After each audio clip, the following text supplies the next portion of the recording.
Vedanta group की demerge कंपनियों ने अपने जून तिमाही के नतीजे घोषित कर दिए हैं। नतीजे अच्छे नहीं होने की वजह से ग्रुप की 3 कंपनियां Vedanta power, Vedanta iron and steel, Vedanta oil and gas के शेयरों में गिरावट नजर आ रही है। वेदांता पावर की बात करें तो जून तिमाही में कंपनी के राजस्व में 31% की बढ़ोतरी हुई है और रेवेन्यू बढ़कर 2,595 करोड़ रुपए हो गया है। जबकि वेदांता पावर की बिजली बिक्री की मात्रा एक साल पहले के समान तिमाही के मुकाबले 38% बढ़ी है। कंपनी का परिचालन घाटा भी कम हुआ है, जो पिछले साल की समान तिमाही के 417 करोड़ रुपए से घटकर 199 करोड़ रुपए रह गया है। लेकिन शुद्ध घाटा बढ़कर 423 करोड़ रुपए हो गया है, जो कि पिछले साल 88 करोड़ रुपए था। इससे कंपनी की प्रॉफिटेबिलिटी पर दबाव बना हुआ है। बता दें कि वेदांता पावर भारत की 5वीं सबसे बड़ी private commercial thermal power producer company है। कंपनी की स्थापित बिजली उत्पादन क्षमता 4180 मेगावाट है। बात अगर शेयरों की करें तो वेदांता पावर के शेयरों में 30 जुलाई को दोपहर 1:40 तक करीब 4% तक की गिरावट नजर आई और शेयर करीबन 33 रुपए के आसपास कारोबार करता नजर आया। वहीं बात वेदांता ऑयल एंड गैस की पहली तिमाही के नतीजों की करें तो जून तिमाही में कंपनी 945 करोड़ रुपए के शुद्ध मुनाफे में लौट आई है।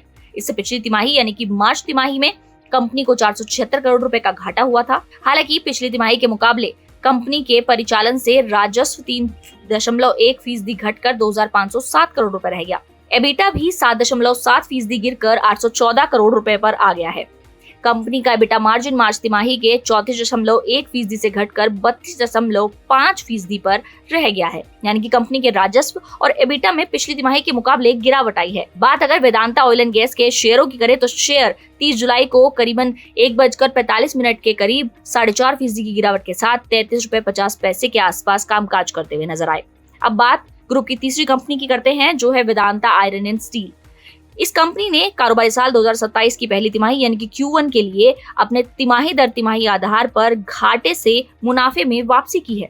इस दौरान कंपनी की कमाई, एबिटा और ऑपरेटिंग मार्जिन में कुछ गिरावट दर्ज की गई है। कंपनी ने पिछली तिमाही के 1939 करोड़ के घाटे के मुकाबले चालू तिमाही में 121 करोड़ रुपए का मुनाफा दर्ज किया है। इससे संकेत मिलता है कि कंपनी की प्रॉफिटेबिलिटी में अच्छा सुधार देखने को मिला है। हालांकि कंपनी की कमाई 3,863 करोड़ रुपए से घटकर 3,662 करोड़ रुपए पर आ गई है। वहीं एबिटा 553 करोड़ रुपए से घटकर 508 करोड़ रुपए पर आ गया है, जिससे कि ऑपरेटिंग प्रदर्शन में नरमी दिखाई दी है।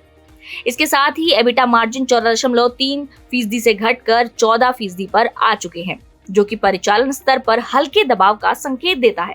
यानी कि कुल मिलाकर पहली तिमाही में वेदांता आयरन एंड स्टील ने घाटे से मुनाफे में वापसी कर पॉजिटिव संकेत दिए हैं। हालांकि तिमाही आधार पर राजस्व, एबिटा और मार्जिन में आई गिरावट बताती है कि कंपनी के ऑपरेशनल प्रदर्शन पर कुछ दबाव बना हुआ है।